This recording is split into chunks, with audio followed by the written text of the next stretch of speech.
This is a Seiko 5H26-7A19.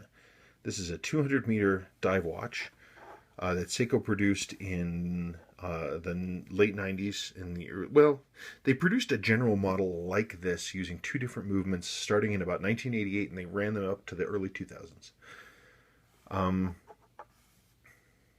This one was made in August of 1999.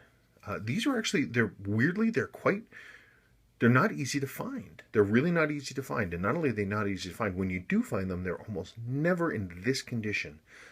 These were sold, at least in America, on a lot of military bases.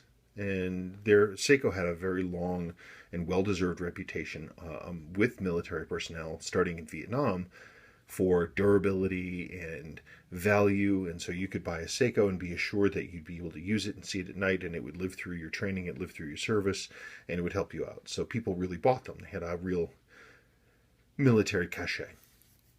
Consequently, a lot of the ones that I see here from the United States are really, really worn, really worn. Like the insert is just worn to silver and the loom all destroyed and blackened and just faded and beaten up and hacked up. This one is not that.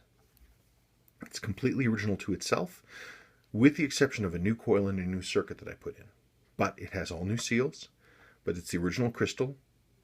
These rotating rings, they always tend to get so worn, so to see one with such little wear, a little peck there, is just, you just don't see this stuff very often.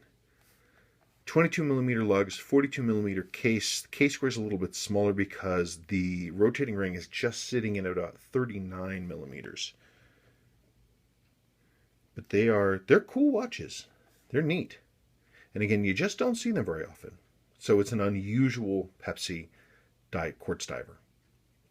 Very good. Well, if you're looking for one of these, let me know.